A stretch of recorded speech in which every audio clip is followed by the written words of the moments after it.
tokko keessa sujuuda lamaa jira. Lamaan bakka 17:34 saniifuu salaata shanan keessa sujuuda 34 jira. Assalaamu alaykum warahmatullaahi wabarakaatuh. Dhaaboo guutakka mee halkanii guyyaa keessatti yookaan sa'a 24 keessatti salaata abbaa meeqa salaatta? Halkanii guyyaa keessatti salaata abbaa 5 salaata. Zuurii, asrii, maghriba, ishaa'ii, subii jechuudha. Salaata abbaa meeqa halkanii guyyaa keessa salaanna yoo jaan abbaa 5 jechuudha. Sa'a 24 keessatti rakaa meeqa salaannaa yoo jaan rakaa 17. Akkamitti? Zuurii rakaa 4, asriinis 4, maghribnis 3, ishaa'iin 4, 15, subii rakaa 2, 17 jechuudha. Sa'a 24 keessatti salaata abbaa 5 yookaan rakaa immoo rakaa 17 salaannee jechuudha. Salaata abbaa 5 kana keessa yookaan rakaa 17 kana keessa sujuuda abbaa meeqaa jira? Akkasuma ammas Allahu akbarii hoo meeqaa jira? Ammas attayyaata hoo meeqaa jira? Salaamtaa hoo meeqaa jira? Salaata abbaa 5 kana keessa jechuudha. Mee takkaa yaaddee ni beektaa? Salaatuu malee. Mee karaa gabaabaadhaan salaata 5 keessa yookaan rakaa 17 keessa sujuuda meeqaa jira kan waliin laallu ta'a. Salaata abbaa 5 keessatti sujuuda abbaa 34 sujuudne jechuudha. Akkamitti taraa 34 sujuudna jedhanii yoo gaafatamtan karaa gabaabaa ta'een rakaa tokko keessa sujuuda lamaa jira.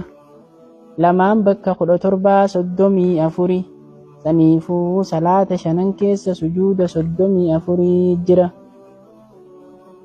Salaata 5 keessa yookaan rakaa 17 keessa sujuuda 34 jira jechuudha. Akkamiin yoo jaan rakaa tokko keessatti taraa 2 sujuudnanti.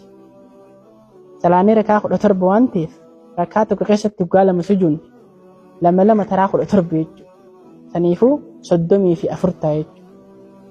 Allahu akbarii hoo salaata 5 keessatti yookaan rakaa 17 keessatti taraa meeqa Allahu akbar jenna? Allahu akbarii 94 jenna jechuudha. Allahu akbariin 94 salaata 5 keessatti yookaan rakaa 17 keessatti kamitti taati? Tan deddeebine 9 5 hidhannaati 4 ammoo tattayyaata ol ka'uuti. Tadeddeebitu ammoo 5 shanan kana 17 dhoyna 85 9 duraa san irra keenya waliin Allahu akbariin salaata 5 keessa 94 jira. Allahu akbariin tadeddeebituuf tan deddeebine qabdi jechuudha. Tan deddeebine abbaa 9 5 hidhannaati 4 ammoo tattayyaata ol ka'uuti jechuun salaanni 5 mataa isaatti Allahu akbarii hidhannaa takbiirtaa hiraamaa qabe jechuudha. Zuuriinis qabatti Allahu akbar jettee hidhatta waliin deebitu. Asriinis qabatti Allahu akbar jettee asriidhaafis hidhatta waliin deebitu jechuudha. Akkasuma salaata 5 irratti tan deddeebine waliigala Allahu akbar hidhannaa abbaa 5 jechuudha. Allahu akbar hidhannaa salaata 5 irratti abbaa 5. 5 tun hin deddeebitu jechuudha. 4 ammoo tattayyaata ol ka'uuti. 4 tattayyaata ol ka'uudha. Amma fakkeenyaaf salaata asrii yoo fudhatte salaanni asrii rakaa 4.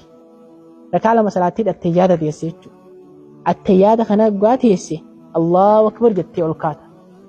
4 attayyaata ol ka'uuti jennee jechuudha. Akkasuma asriinis akkasuma qabdi. Zuuriinis akkasuma qabdi waliin 2. Ishaa'iinis akkasuma qabdi 3. Maghribiinis akkasuma qaba 4 jechuudha. Subii malee jechuudha. Subiin attayyaata tokko qabdi waan ta'eef. Saniifuu Allahu akbariin hin deddeebine 9 tane jechuudha. Deddeebitu ammoo abbaa 5. Abbaan 5 deddeebitu takkaffa Allahu akbarii rukuu'aa dhugaa Allahu akbar jettee jilba qabattu jechuudha. Ichi booda ammaa sujuudaa 2 sujuuda irraa ol deebi'uu 3 sujuuda gad deebi'uu 4 ammaa sujuuda irraa ol ka'uu 5 jechuudha. 5 tun rakaa hunda keessatti kan deddeebite jechuudha.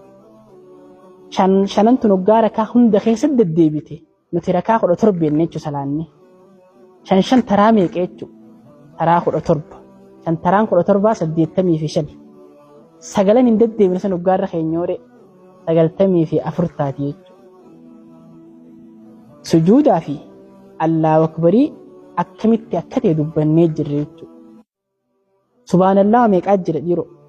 Subhaanallah salaata 5 keessa yookaan rakaa 17 keessa subhaanallah 153 jira. salaata shanan keessatti yookaan rakaa 17 keessatti subhaanallaan 153 akkamitti taati yoo jedhan rakaa tokko keessa 9 jira, rukuu keessa 3, sujuuda duraa keessa 3, sujuuda lammeessaa keessa 3, sagalan kana fuunee 17 dhooyna 153 subhaanallah subhaana rabbiyal a'laa subhaana rabbiyal aziim ta rukuu fi sujuuda keessa jaamu jechuudha. Jalba keessatti 3 sujuuda keessatti sujuudni rakaan tokko sujuuda lamaa dubbannee jira egaa sujuuda taraa lama sujuuda taraa 3 jechuudha. Jaha tarukuu 3 nuggaarra keenya waliin 9 taati. Rakaan salaanni shanan rakaa meeqannare rakaa 17 jechuudha. 9 taraa meeqaa jechuudha. 9 taraa 17 jechuudha. 153 taati.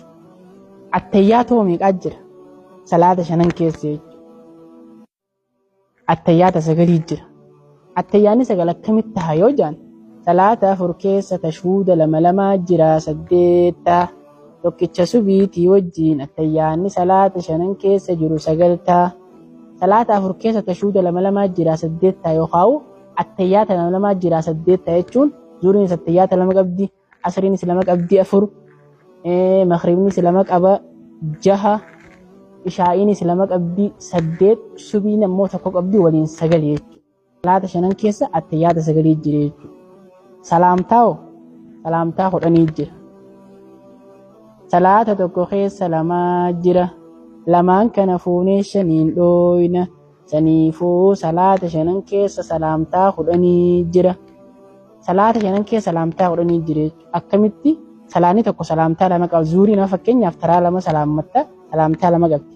Asriinis 2, maghribnis 2, ishaanis 2, subiinis 2 jechuudha. 2 taraa meeqa jechuudha? Taraa 5. Salaata shanan keessa salaamtaa 10 jira jechuudha. Assalaamu alaykum wa rahmatullahi wa barakaatuh.